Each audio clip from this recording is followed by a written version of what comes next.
So before we go headlong into a new episode, Dan, do you have any new themes that are on the table when it comes to your live talks or in your coaching practice? Not really. I spent the last 2 weeks with family and just kind of doing family things. So take a bit of a break. So I don't really have anything that I've been sitting in presently. I wouldn't say, but then if you start talking, maybe something will jog my mind. All right, yeah, see if something pops up as we explore. There's two different questions that are kind of winning the race in the comments, things that surface again and again. And the first theme is emotionally unavailable women. And my sense is that we tackled this last time out where we did a deep dive in vulnerability. And I think for the listeners, if you have a question about emotionally unavailable women, have a listen to our episode on vulnerability and have a listen to our episode, which we call the Friend Zone Pro. And I think we've spoken probably about 75% of that issue we've covered in those episodes. But if you have a more specific question, let us know, and we might do the emotionally unavailable man or woman episode next time out. Just in case we need a compendium to really wrap up the theme. And then the other thing that's coming, particularly from new viewers to our work, is a wish for a detailed, maybe 2025 remix, reintroduction to your old theme of upper and lower energy. Oh. And how you see this and how you might articulate what upper and lower energy are in a man, maybe in a woman. It might be interesting to speak to. And of course, how would you go about deepening your lower energy if you were starting out today? Well, just to give it broad strokes and overview. How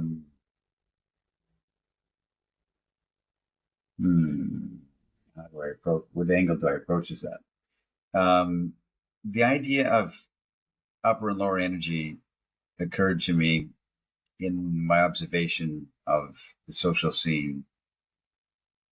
And there's so many ways to start this conversation. But as men in this modern society, for whatever reason, societal reasons, genetic reasons, technology, I don't know, men are blocked energetically.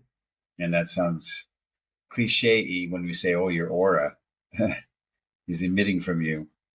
But there is a physics-based energy that we're all connecting to and emitting from our soul, from our body, from our spirit, I guess you could say, and very scientific, as opposed to woo-woo.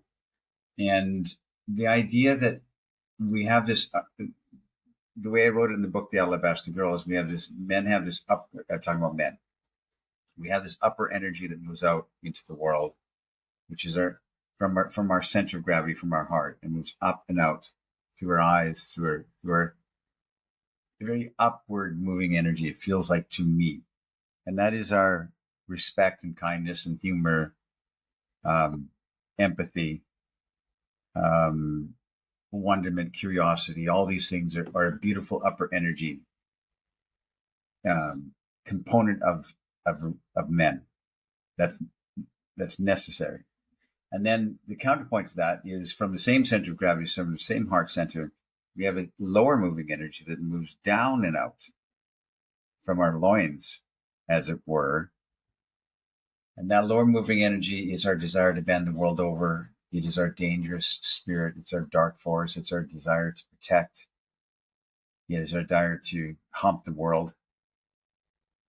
Our thrusting nature.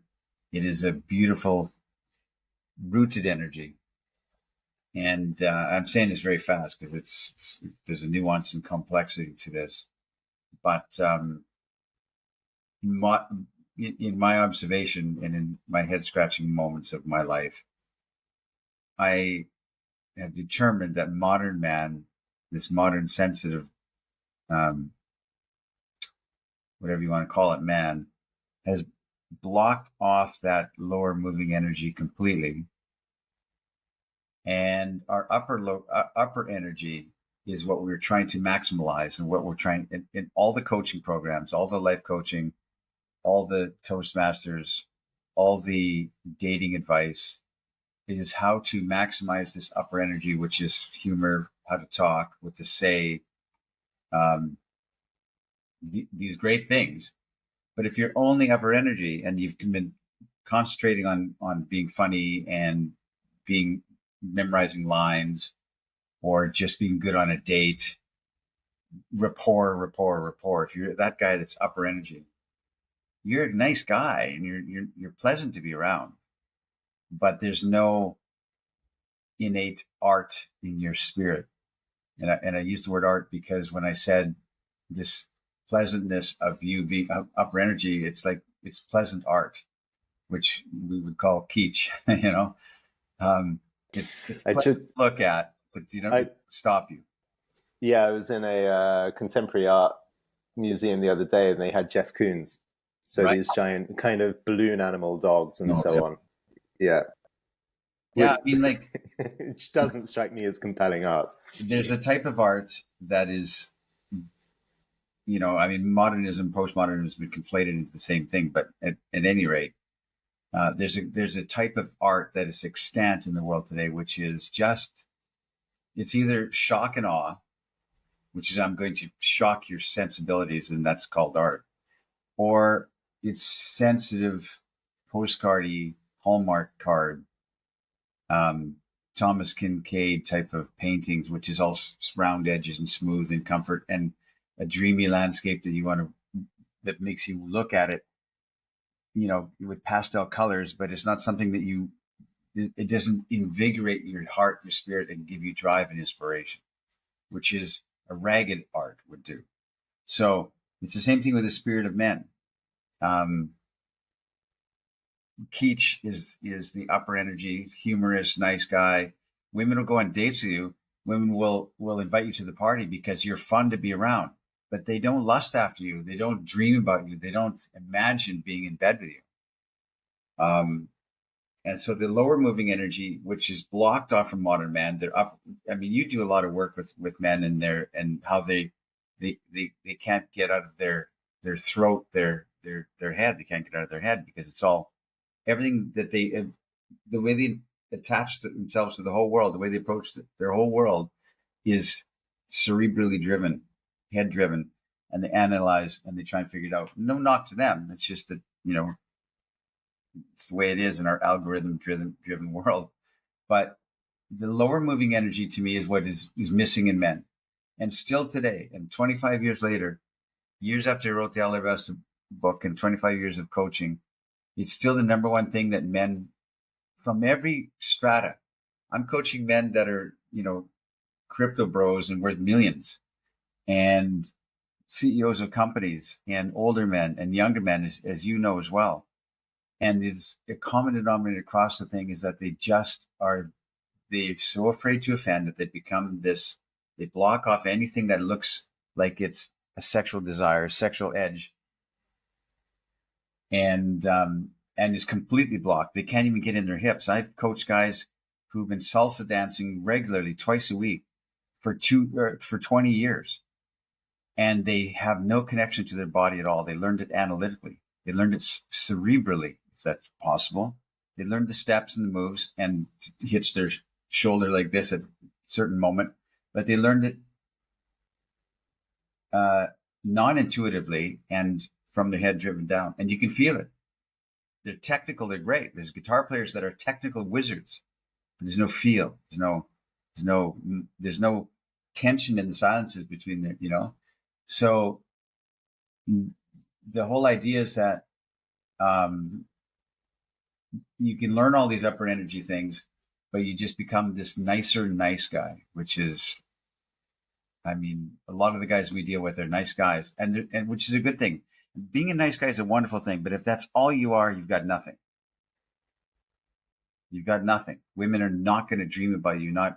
You've got to have this lower moving energy. So to expand on that, we're horny little boys. We grew up liking girls, and we came into our adolescence and into our puberty, and we started to get these changes in us, and we became horny, and a lot of guys started masturbating and never quit, and a lot of boys to men watch a lot of porn, so they're very sex oriented in their private life. But when it comes to public life, man, that is shut down, because that's a shame. Shame on you. Shameful, shameful, shameful to lust after women, to lust after anything. And toxic masculinity is the watchword of today. And toxic shame. And men are apologizing for their sexual nature. And so I just read today, or last night, I can't remember. I'm jet lagged, so it blends together. 27% of men in the United States, aged 20 to 30, have never approached a woman. 27% from 20 to 30 have never approached a woman, because it's fraught with danger in their minds, and maybe in some portion of reality, So they just, that's shut down.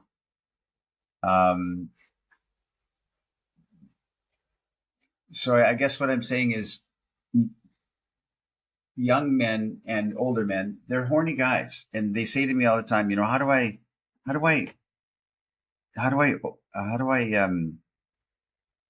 increase my sexual desire, my sexual nature? I'm thinking, man, you watch porn all day.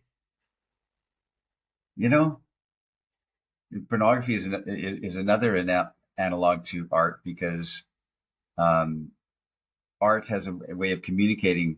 On another side here, art has a communion element. True art makes you stop in your tracks and commune with the art. You pause to reflect.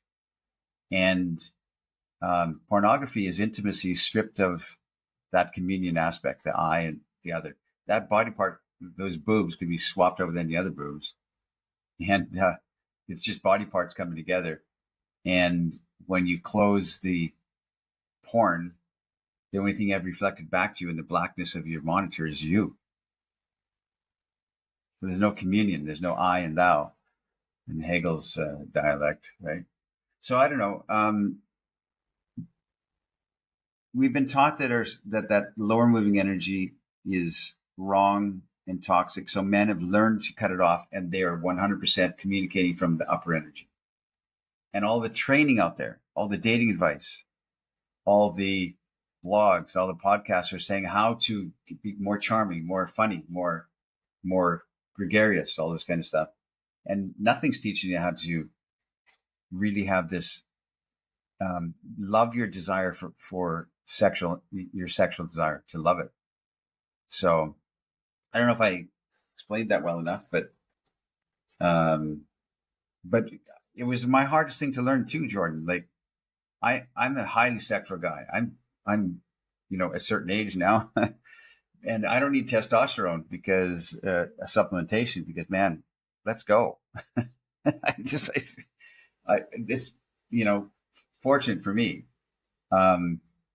lucky or genetically inclined. You said for you it was the hardest thing to learn. So how did you get it, or how did you not only learn it, well, women conceptually in the way, that you said it now, but how did you also embody it? Well, I was in my 20s and 30s. I was really desirous of women. I've been a horny guy my whole life, and I hid it. I downsized that. I hid my light under a bushel, as you do. And women said, how come we don't feel anything from you? You're a great dater. You can order from the menu. You good conversationalist, but how come we don't feel anything? How come there's nothing behind your eyes that says, whoa, whoa, whoa, whoa? How come there's no voom, voom, voom in your voice? And there's women that said that to me. No man ever, ever, ever, ever taught me. No man ever said to me, oh, you have, because men's impression of the sexual nature, if they open it up, is going to be, hey baby, staring at a girl's boobs and being gauche and a pig and chauvinistic, and it's not. It's that. Well, I mean that it is. I mean that's what it is for a lot of guys. But there's a respect in a true sexual desire and a kindness and an invitation and willingness to bring forth. To want her to step into the space and invite her into it, and no pressure, never any pressure, and never invasion, never invading her space, never invading her emotional space, never saying, okay, come on, I bought you drinks all night and now you can sit there on the couch and flake out on me.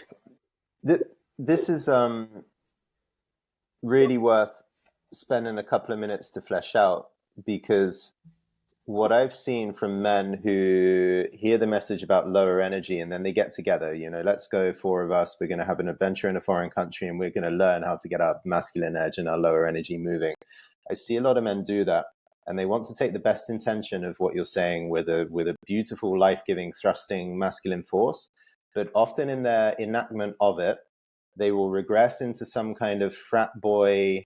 They will get together and make the kind of chauvinistic jokes that fathers might have made, or there's kind of they try and get the lower energy out, but when they get their lower energy out, it comes with the typical kind of an aggression. Or a sloppiness, or all the humor that they kind of reach into the past and make all these kind of hey baby jokes, or it's hard to describe, but hopefully you can feel, those of you listening, that they go back into the past in a way, and they do every cliche that they know is kind of tacky, but they have no other option actually, other than, because it's something that was always been shameful to them. Now they're exposing it, so they cover it up with humor. Right. They're covering up that shame they still feel with I can't believe I just said that. Yeah. And becomes, because then it's okay. It's locker room humor. Then you can get by without the sincerity of it. You can remove the sincerity and just have a laugh. Yeah, and a lot of the time the guys will go out into the street and like slap each other's back. And do you know what I just said to that girl? I did it. I got my masculinity. That showed the world, right? And they kind of celebrate their own way of showing up, which is a positive aspect of what you're trying to say to guys. But on the other hand, it lacks the sincerity. So what does it look like? A moment of real lower energy that's kind of unlocked and transmitted, but also that is sincere, and it doesn't contain this covering up locker room tinge to it. Well, there's a lot of honesty in it, and by that I mean just expressed desire, and without just expressing it with it in an invitation type spirit. Desire is incredible. We talked about it in another podcast. Desire versus neediness. And neediness is this horny guy humping your leg and won't leave you alone. Doesn't take a hint, for instance. And desire is expressing something that has conviction in you, that says, you know what, there's something about you that I'm attracted to. I don't know why, but I'm drawn to you. It's something about me. It's something about you that I would like to get to know more. That's expressed desire, and it's honest, and it lands, and it's one way. It's a one-way presentation, and hoping, of course, that it'll be reciprocal, and she'll receive it and hit the ball back to you. So I think, and also just expressing it, guys. And I know this because I did this. You go on 3 dates with a woman, and she comes over to your apartment, or something similar to that. And you know that there's a moment, because she's liking you. She likes you. She went on 3 dates with you, and she's laughed at all your corny jokes. And now you're sitting there and you're saying, how do I turn on this sexual energy? How do I become, you were this friendly rapport guy all these last 3 dates, and now you're going to be sexual and intimate and this kind of stuff. And guys don't know how to make that bridge. They're just like, And she's expecting and waiting. And when you hesitate and pour another glass of wine and put up, watching the movie and laughing and pointing at the movie, and she's waiting for you to quote unquote make a move, and you don't know how, and you don't know what your move is, and you're not sure what she's thinking, and then she gets quiet because she's thinking, I'm not pretty. He's not attracted to me. He'd rather watch this Star Wars movie than maybe give me a kiss. He's not kissing me. And she gets quiet, and now you get in your head more and think, why is she all distant all of a sudden, getting quiet? Now you get rattled in your head, and it becomes everything gets wound around the axle, you can't get stuck in the mud. And it just kind of falls flat because we have never expressed it. Just like, wow, a man on a date. I teach this in my What Would Zan Do live event course. I do. We do exercises, and I show that, like, you're sitting here's you at a table. Here's a girl walking up on a date with you. You're waiting for her. You're waiting for her to come. How do you receive her? Most men get up and they go, hey, and give her one of these arched, soft hugs, like arch, like an A, and sit down and blah blah blah, rapport. Leaving the genitals in the room before them, right? When they go into the hug, like keeping all the lower part of the body as far away. Exactly. It's interesting hugging women and then feeling which parts of their own bodies are hesitant or they're locking off as well. And some come in fully, and then some women will give you, like barely from this down. Yeah, 100%. So yeah. So it's like, how do you, but if you had this wonderful God-given sexual desire in your life for her, for the world, for yourself, this thrusting energy, this creative energy, lack of a word, within you, then you'd receive her with that, not in a leering, staring, drooling, tongue hanging out way, but you would, your eyes would diffusely, and by diffusely I mean softly, as opposed to leering or staring. You would look in her face, and she's coming to greet you, and you would stand up from your table, your dating table, and here she is, and she wore a little dress for you, and you would take in the whole spectrum of her with your eyes at once, diffuse, from her knees to her face, and say, wow, look at you, come sit with me, my dear. So there's something in that, you kind of have to see it. I mean, that's why I do this live event in Bucharest, because the exercise, when you experience it, is remarkably shocking to the soul of a man. They're just completely shocked to their core that what it feels like to her, and how representative as the female energy she will show up in that diffuse gaze. I'm saying some very nuanced things that are very difficult to describe, but it's very, very real, and it's all energetic. Yeah.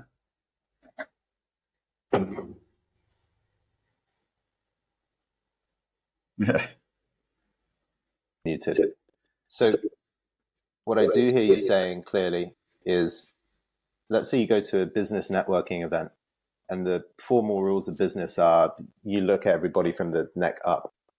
Or let's say you go to speed dating, or you go on a first date, and we kind of import all the rules that we've absorbed in the adult world from university or business, and we go and sit there on the first date, and it's like, well, I'm definitely allowed to look her in the eyes, and probably on the face, and probably down to about the shoulders. So we restrict our field of vision. If I look at that gap between her skirt and the top of her boots, that's definitely, I can't be caught looking at that.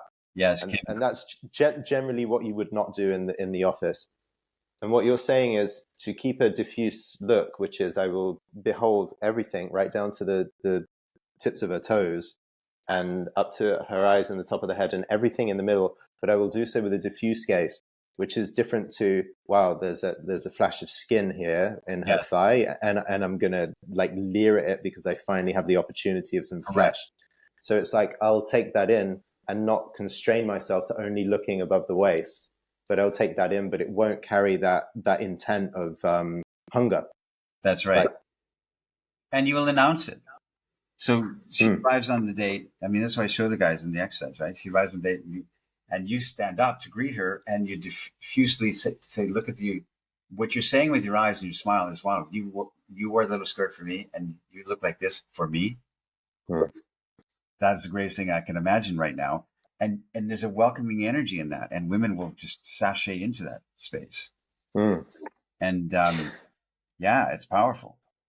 So practically, you're saying that the use of your gaze and the quality of your gaze can be an inroad to start working with this lower energy, to start projecting some intention in that way. Okay. Because I'm communicating that not only am I respectful and kind and a good conversationalist, and I can order wine here, I know how to do that. You're not communicating just that, but that I also have you're communicating that you're already broken that friend zone sexual barrier there when you are that guy, when you express. And this is a hard learned lesson for me because I was like eyes front, can't, 3 dates later you try and grab a boob, So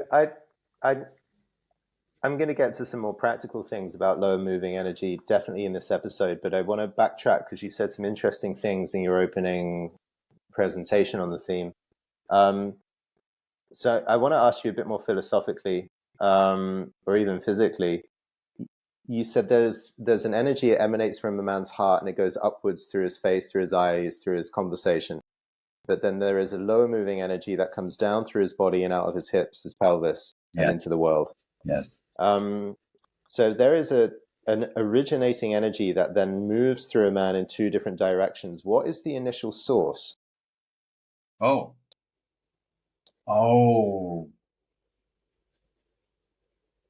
Well, I don't understand things like chakras. But there's definitely like it's the desire to create, to be creative energy, the desire to a motivational energy, which is abstract. I know. I can't describe that source, but it's our desire. It's our spiritual journey. It's our spiritual longing. It's our longing for beauty. It's our longing for beauty of ourselves. It's for longing to know ourselves, to understand what I'm made of and am I capable as a man and do I have what it takes? It's that strong desire and that pull, which makes you want to be respectful and kind and humorous on all the upper energy things. But it also makes you want to thrust into the world, bend the world over, and you've got this incredible. I mean, it's difficult in this modern age because women have usurped a lot of the masculine energy from men, and are sitting in that space quite a lot, and so men are completely. I mean, this has been well storied now and well talked about. Men have lost their utility in their minds, and they don't know how to be the guy because the women are being the guy a lot.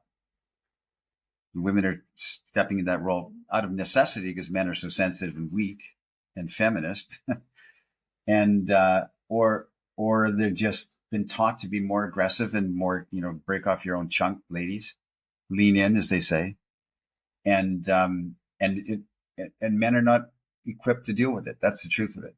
They wither under it and become this house husband, or they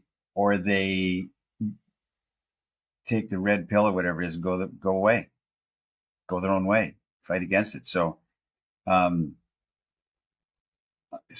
yeah. So I mean, like, I've been railing about this for 20 years. The idea that men have been disserviced by society and by every bit of training out there, that they need to tone down their toxic energy. And you can't even, they don't, the reason that 27% of men in the United States are not approaching women is because they're told they're not allowed to do it. You can't do that. Who do you think you are? Women are saying that. Women are saying, oh, that's unwanted attention. What the hell? I came up and said, hello, what's your name? And that's unwanted attention. And that's violation of my something. So I'm quizzing you on your fundamental view of a human, kind of the spiritual, energetic anatomy of life force, uh, and this topic we've spent so many episodes talking about, which is what is your motivation, what is your thrusting desire, your sense of what you want to understand in the world spiritually, creatively. We keep going back to the source of motivation, and it sounds like there is this innate desire to thrust forth into the world, almost like there is a force of evolution that comes through each person and then has a will just to kind of go forward, with its full gamut of what that might entail, right. emotionally, artistically, desire to, through kind of mammalian intimacy, desire to copulate in a purely biological way, desire for transcendence, and for an sublime, an overawing sublime experience.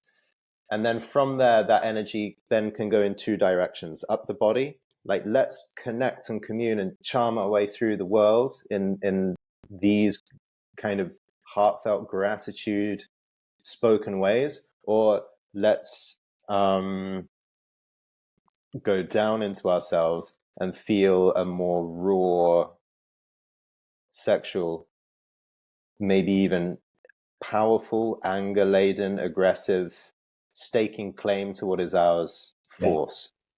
And you said earlier on there's a desire to protect and a desire to hump the world. Yes.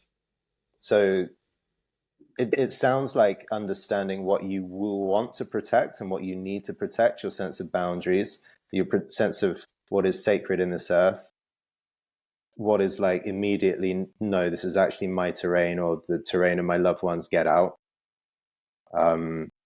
Plus what are you truly turned on by sexually, and what do you want, dream about, desire? What are the images or the feelings that you throw into the porn search engine? What are the keywords that you type in to try and get the thing you like? What really lights your libido? These are all, I think, important inquiries to understand. First of all, conceptually, what is in that lower moving energy? Yes. And then as a way to start feeling that more. Yes. And yeah, I mean, we don't have this inquiry into ourselves, we don't, and I don't ever talk about specifics, like some people are into BDSM, some people have foot fetishes. I don't talk about specifics. I don't care what you have. It's not, it's immaterial to what we're talking about. What we're saying is, yeah, I think what you said it right, is that modern man doesn't have this inquiry because he's ashamed to even approach it. Everything's done behind closed doors. Everything is thought about behind closed doors. Well, not really. It's thought about publicly, but hidden. So it's a reclamation for men to not be vilified, to not listen to the vilification of society, and to say, no, I will not be bowed and cowed by that. And I will, with honor and respect and invitation and no pressure, no invasion of space, I will put myself into this world as a sexual being. And I want women to know that I'm sexual. I don't want them to think I'm a nice guy. That's the worst feeling. I know what it feels like. It's the worst feeling for a man to be put in the quote unquote friend zone, which he puts himself into. She doesn't. It's his own actions and inability to express that. She's happily says, okay, yeah, he's buying me stuff and he's taking me on a flight over here. How many guys, man, have I talked to who have this long distance girl that they met somewhere, and they're planning on flying to see her?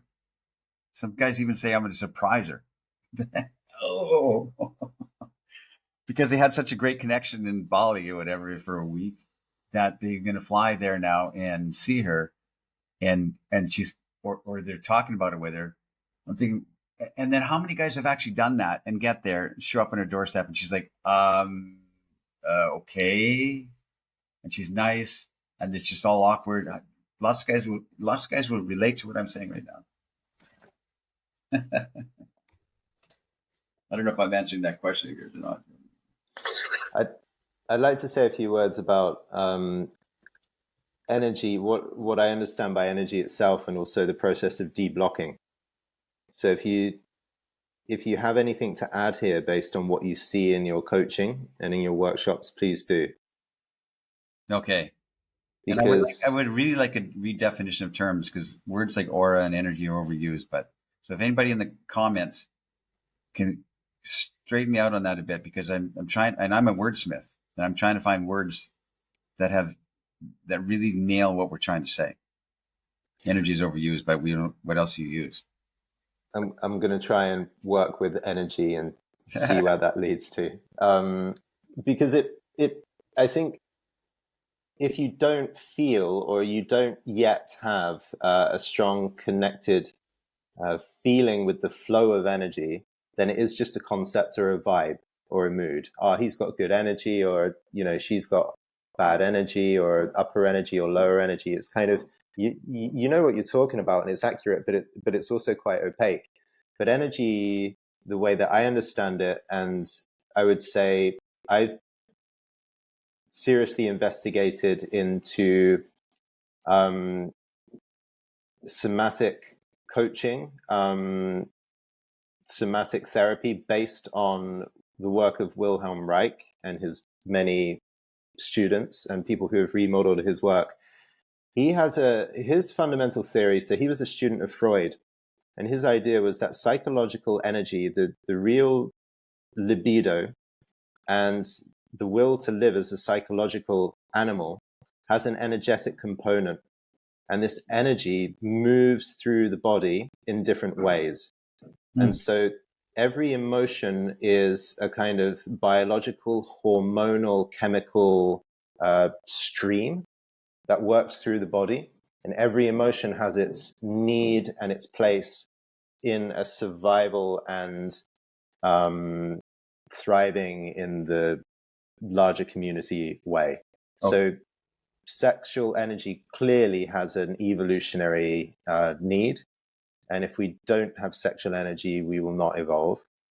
And anger also has a huge survival-based and communal-based need, which is the protection of one's own dignity or space. So if you have no anger, you have no boundaries. You admit to the world that there are no consequences if other people harm you, Right. and you end up being so low in the kind of power hierarchy that you're not going to get very far. No. Right. So all of these kind of dark energies that we're told we shouldn't have, or these dark emotions that men believe that we shouldn't embody, are all natural and needed. So in a fully open and well-functioning human vessel, this biological, electric, hormonal energy will flow unimpeded. And typically, I know this works because if I feel angry for some reason and I express my anger fully, after a minute or two, I've got no more anger. I said the thing, and everybody around me felt the thing that I needed to say. And my own system is now kind of cool. Like, oh yeah, I'm glad I said that. Thanks for hearing me. I'll be on my way. The thing got expelled from my body. And if you read all the trauma books, they have this likening of kind of animals like a gazelle. Gazelle gets attacked by a tiger and then freezes. The freeze is the gazelle's response to not get into any more trouble, basically. Right. And then when the threat passes, the gazelle will actually shake off all the freeze and then start sprinting again, almost like nothing happened. So it freezes, and then it automatically, its body has its own way of shaking off all of the effects of that traumatic reaction, and then it regains all of its full gamut of what it needs to do to survive. So ideally, a human being is going to be that all the feelings and emotions are going to wash through us, without being stuck, without kinking up, without having too many secondary thoughts about it. Should I have got angry there? Did I go too far? What's going to happen later? Is she going to be upset with me? Did I just break off the marriage? Have I lost trust? Am I now polluting the minds of my children because they've seen an angry father? Well, there's a lot of second guessing there.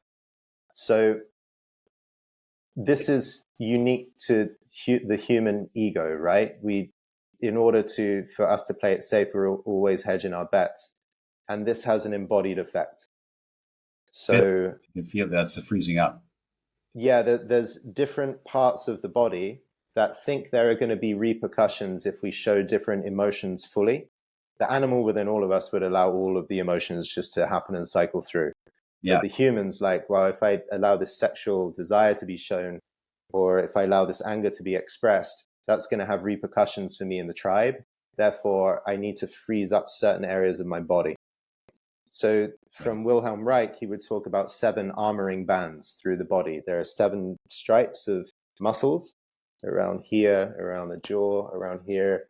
4th one is like the chest and the heart. Then you've got the kind of upper abdomen, solar plexus. Then you've got the lower abdomen and the belly. And then you've got the pelvic band. And the pelvic one is kind of the glutes and all of the pelvic floor, legs all the way down to the feet, actually. But everything that might seize up, particularly if sexual energy is unsafe to show or embody. So, and these correspond to the 7 chakras for those of you listening, more or less. So it's like, you know, let's say your lower chakras are blocked and you're not able to admit this kind of deep rootedness to the earth or your sexual creativity. Usually there will be holding going on in the muscular bands that stop that energy going through. So it's like, say, all of a sudden a beautiful girl walks in, she's got on a short skirt, you can see all of her thighs, and she walks there. The typical response, you've seen this in your workshops over the years, a lot of the men will just pucker their anus and then tighten the entire pelvic floor. And also they will stop breathing and the whole system will stop. Well, why has that happened? It's because that one image of a woman coming in and the potential of that has such an instant psychological effect that it triggers this whole internal musculature mechanism of tightening and holding and freezing. So when you have an exercise and you speak to this woman, you say, hi, your breath now can't drop into your body, certainly not your genitals, certainly not your anus or your legs. And then the girl walks past, and then when she walks out of the room, the guy can then relax all that musculature and feel his energy. And then he's like, wow. And he goes, wow. And then we'll say, well, what happened in you? And their answer will be like, I don't know. She was just gorgeous. And then some men might even be conscious enough just to say, oh, I froze up and I don't know what happened in me. Right? So we've got to keep being self-aware to be able to understand what happens. And then later on, if a man is a bit more conscious about this, he might say, oh yeah, she walked into the room and I noticed that my anus puckered, all of my legs and my pelvic floor tensed up, my abdomen tensed up, and I was just holding on to all this tension the entire time. You know, if you are aware of that, now you can start doing something, which is feeling it and then starting to relax. So these armoring bands tense up. They restrict all electric hormonal energy moving through the body. Imagine there's kind of a sensation that wants to travel up from your feet up into your hips and your pelvis. Well, it hits the muscles. It's like electrical impedance, I think. There is something in the vessel which won't allow the continual flow of electric energy. And likewise, if you've got energy that's coming down from the heart into the pelvis, and that energy wants to move down, well, it can't because your muscles are stopping it. So if your muscles seize up around your pelvic floor and your genitals, well, you can avoid feelings of lust, feelings of shame, feelings of being too turned on, feelings of, when I was 11 years old and I got hard on in class and the teacher made me stand up and then everyone looked around and I had a tent in my trousers.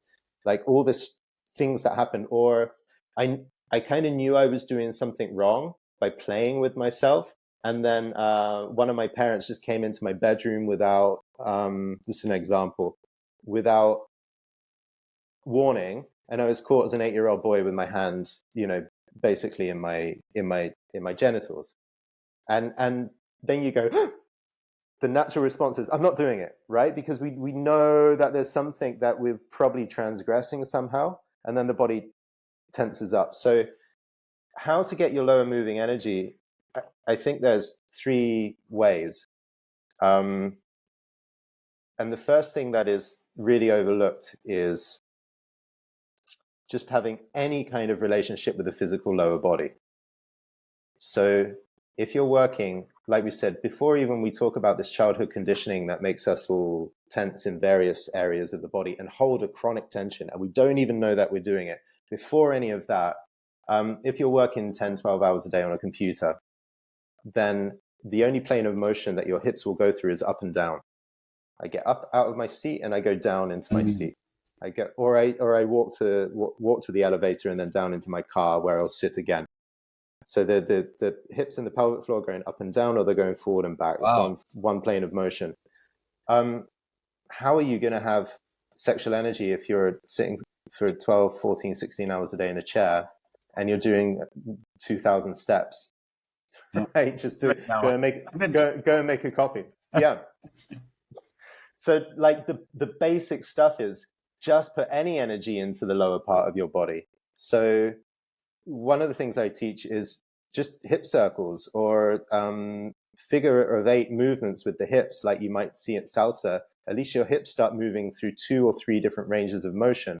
Or if you work every hour, stand up once an hour and just do hip circles for 2 minutes. Automatically is bringing a little bit of looseness and even attention. If you put your attention in this part of your body, you start to gain a relationship with the sensations that are there.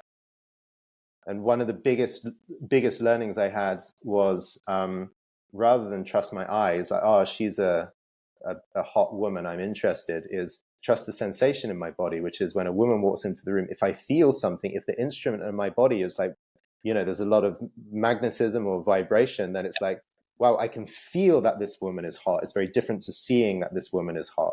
That's a different kind of intuition. Well, I only become aware of that once I have awareness of this area of my body. The other thing that a lot of men are not doing is like basic kettlebells, deadlifts, squats. If you want lower moving energy, just have lower moving blood flow. And a lot of the men who don't worry or have issues with lower moving energy are men that are playing team sports at school, right? The cliched kind of jock male, alpha male, whatever. It's like he's running, he's jumping, he's lifting, he's doing things. Whatever his sexual conditioning, there is energy flow in the lower part of the body.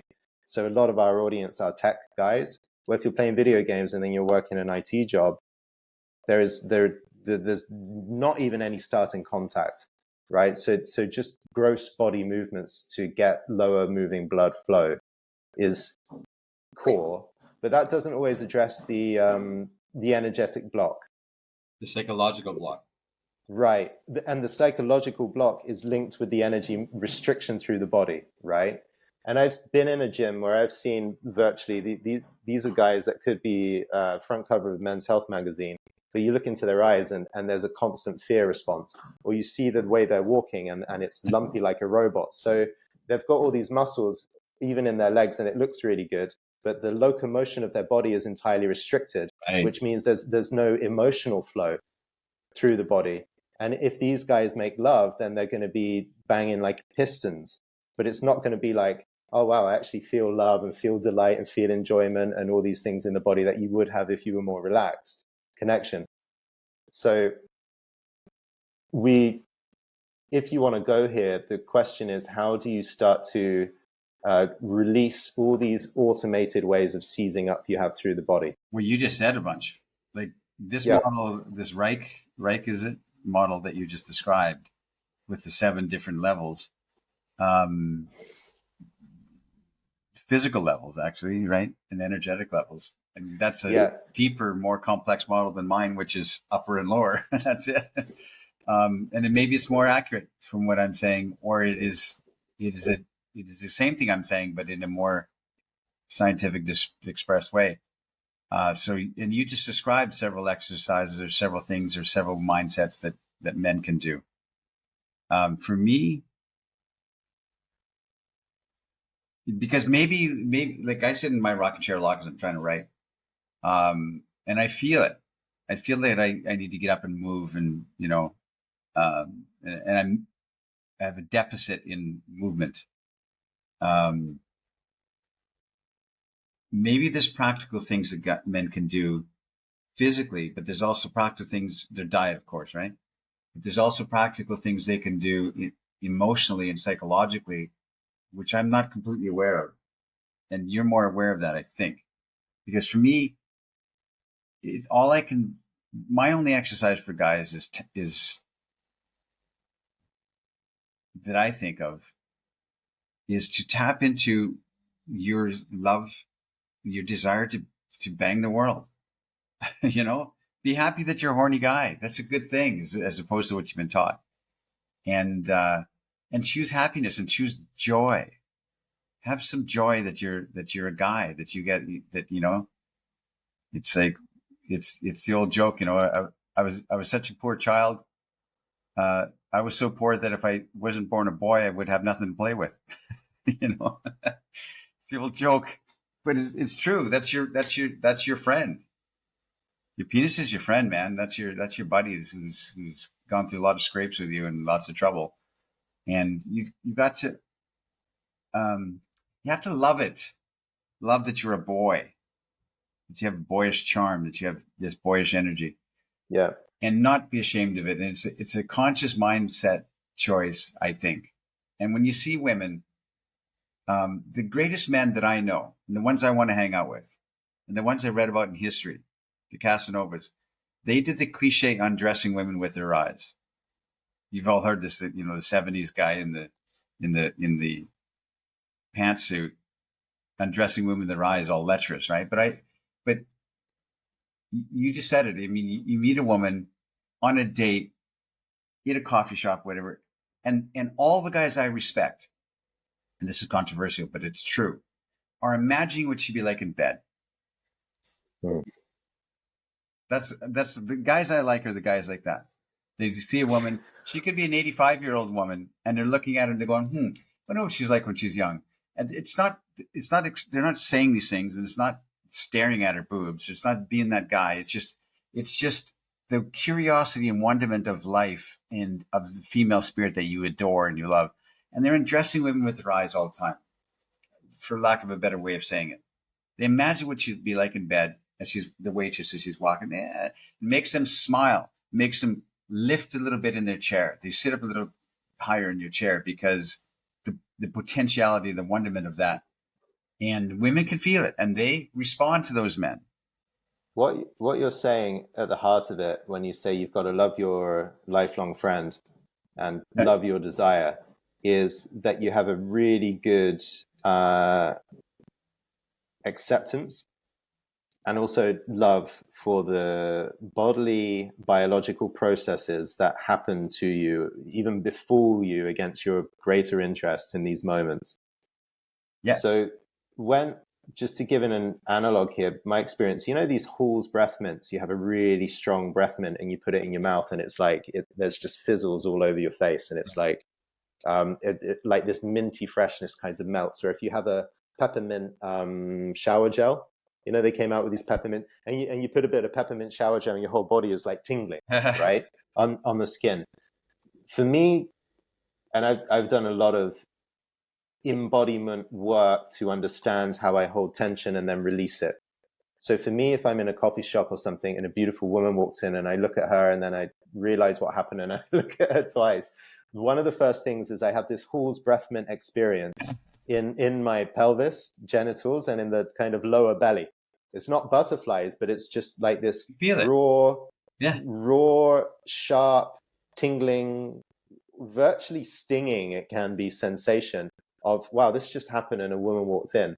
And then typically there might be a tendency to be like, that's uncomfortable, I'll turn it off. So men and women with tight pelvises are like, oh, I can't allow that energy, there's going to be consequences, I'll turn it off. Now, I don't do that.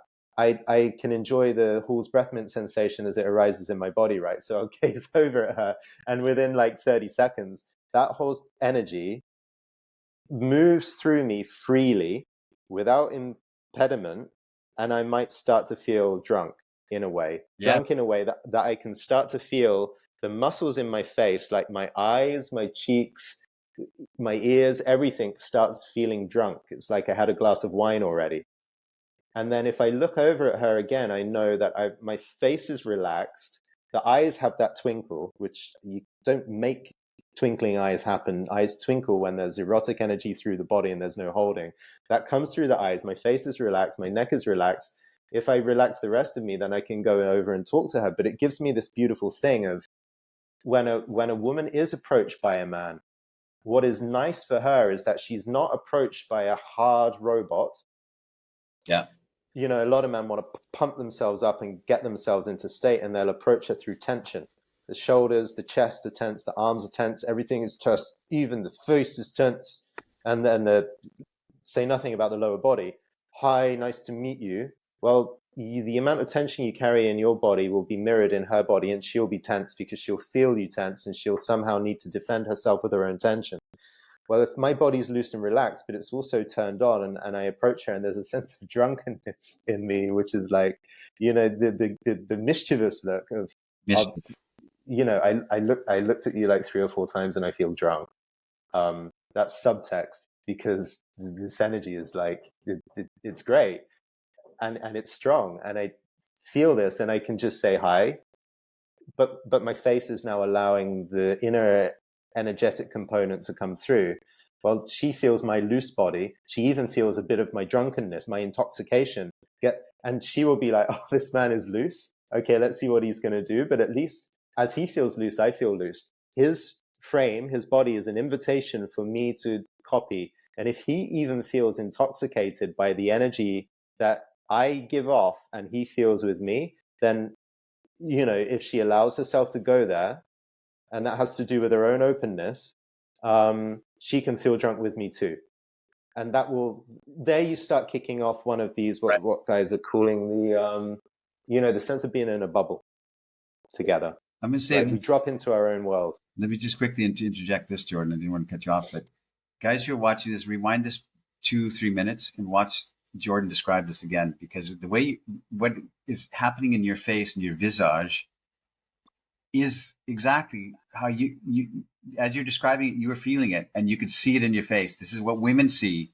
This is just watch Jordan's body language in his face and his smile in his eyes, the twinkle in his eyes as he's describing this process.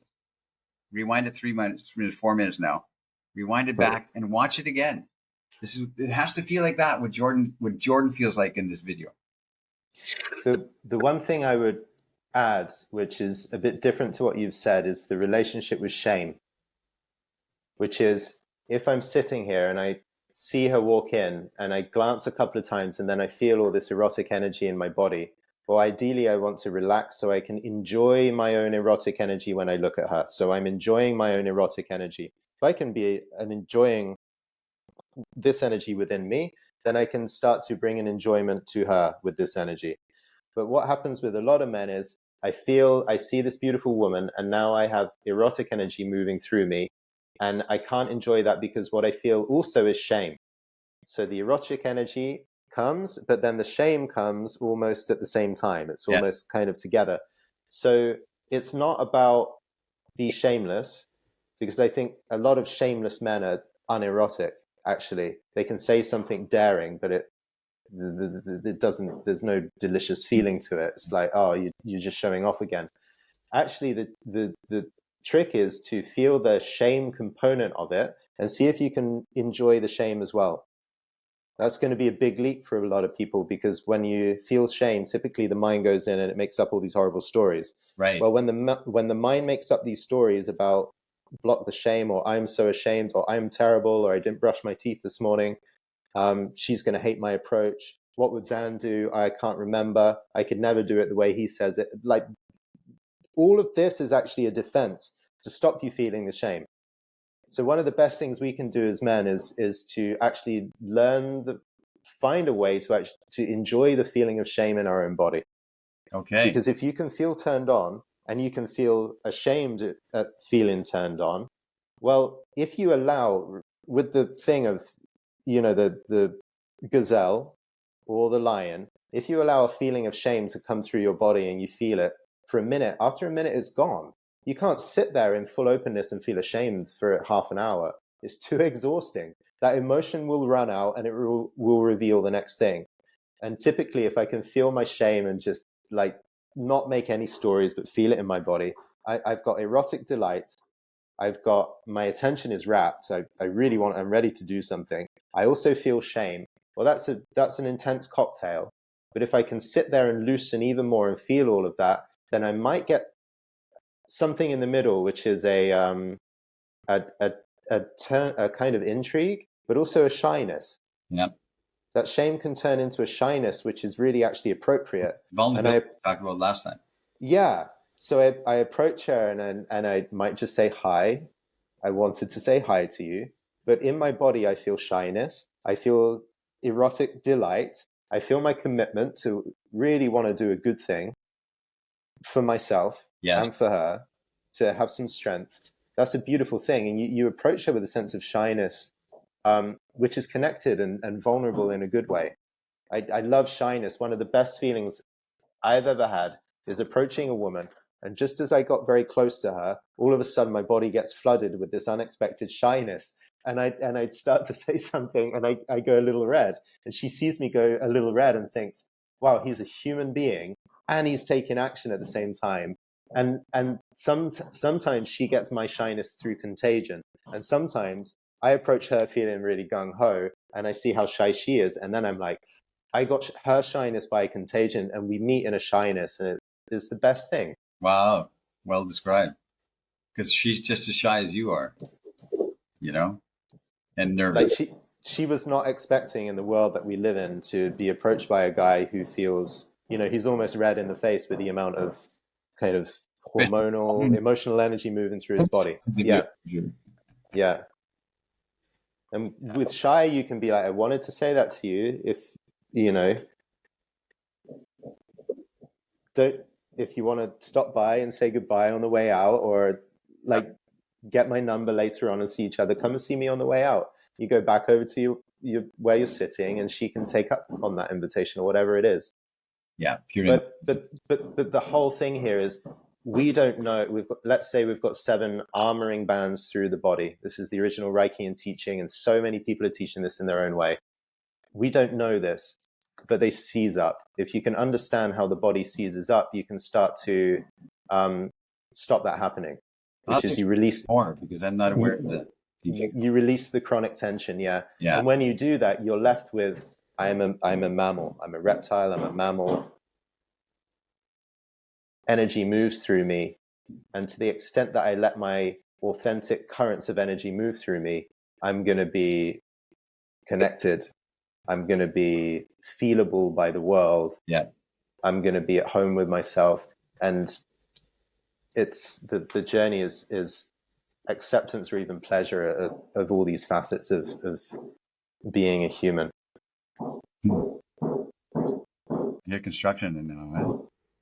That's coming through, yeah. So I mean, we're getting some really articulate comments, and if you want some deep quotes, like look at the comment sections of the last few videos. They're really really good quotes. But some people have asked us about the chakra theory over the years. It's a very esoteric approach, but typically there are chakras or energy that moves in the upper part of the body. There's 3 chakras that move in the lower realms of the body, and to the extent that you are willing to accept and even enjoy and love the energy in the lower part, it will come through more and more. Right. And I think that the crucial thing for all of us is to have, this is an initiation, the initiation of feeling sexual energy and allowing sexual energy to live in you so deeply that it stops becoming this personal thing. Right, I'm turned on by this girl, and I want to get this girl. Yeah, it becomes a general. And I want to get her and kind of discharge my sexual energy into the experience with her. You're attached to the external thing, but the more you work this, you get a sense of I've got sexual energy in me, and that's me. That the identity of who I am myself is that there is a sexual fire. It burns in the lower part of my body, and it's on, and the view of beautiful women can help ignite that energy, but it doesn't actually have to discharge itself because I'm uncomfortable with it out into the world. It doesn't have to discharge myself because I need a story through which I don't feel like a loser, so I've got to get laid with somebody. A lot of men's sex is really a way of telling themselves a story that they're not a loser. rather than it is, let's share an erotic moment with someone I really like. At some point you feel this sexy turned on energy, and it's just like, this is the feeling of who I am. Right. And my sense is like these people that you said earlier on, there is an innate art in their spirit, or the singers and the poets who resonate with something that is, they're not lusty for a particular woman. It's this is who I am, and it comes through. Like their eyes. Yeah, the lust is diffused exactly as you say, through the eyes, like the eyes. It's like the whole spectrum of the world is open to them. So the sexual energy, and my experience of it is, rather than this core sexual energy or even a creative energy, it's an engagement with life.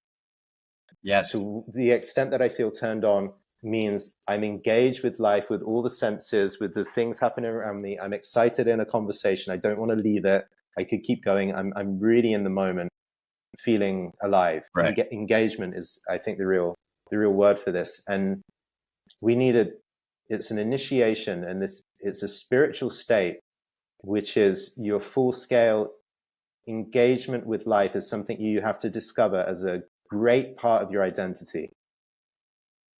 Yeah, which goes back to the beginning of this conversation where you said, how do you tap into that? It is your love of life and your love of desiring to thrust into the world. How can you thrust into a woman if you can't thrust into your own experience into the world?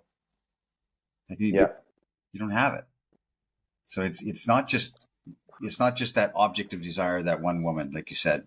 It is your whole experience has to have this creative spark, this creative flow, this creative desire to bend the world over. It's a phrase I always use. And I think we have to accept this philosophically and religiously, because so much, this is thousands of years conditioning working against us. Anything below the belt is the devil's work, or anything below the belt is going to get me in trouble or thrown out of here.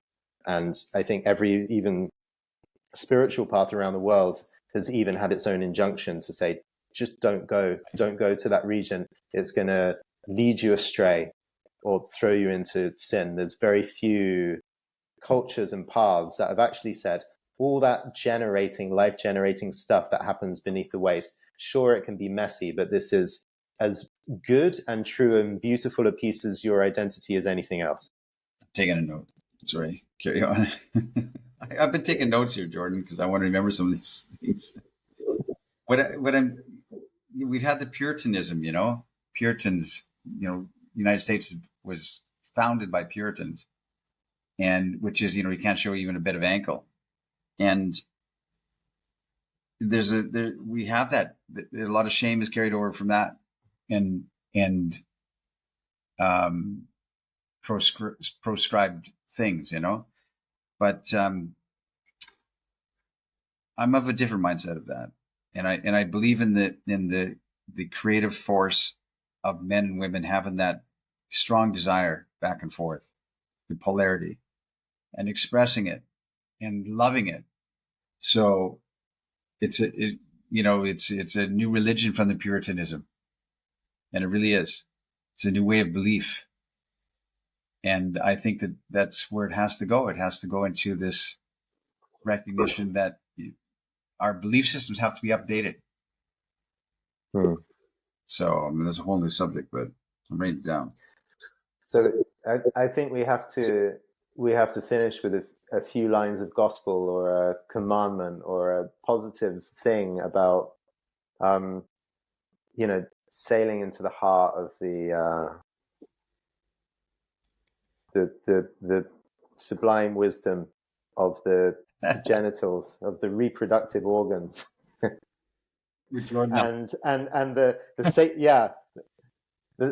sacred heart of the lower regions, or something like that. We need to abide, abide with God's seed. It's somehow very sacred. Yeah. It's the way we're created, and it's given to us. It's a very sacred thing. So, yeah. And my sense is, just to kind of cap this off, people that have done a lot of religious and spiritual practice, they might have the openness, right? Kind of cosmic openness or awareness, or they might have the heart completely available.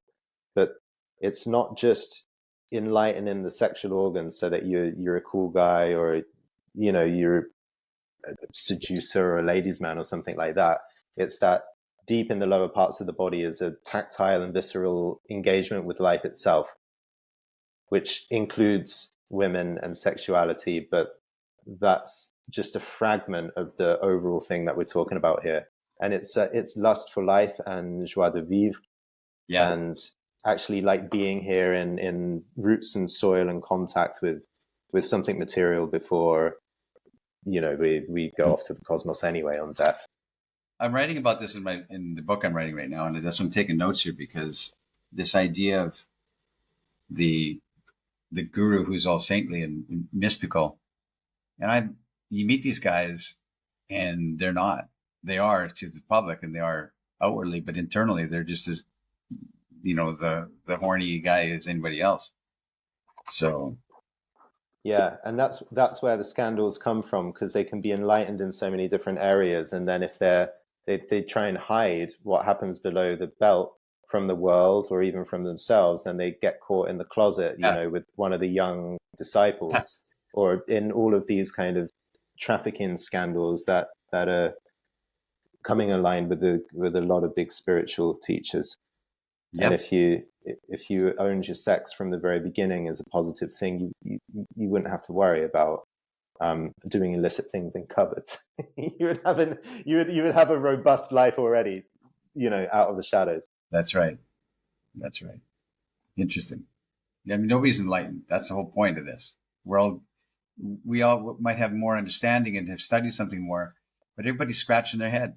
Even those enlightened, quote unquote, gurus, underneath it all are wondering if they're fake.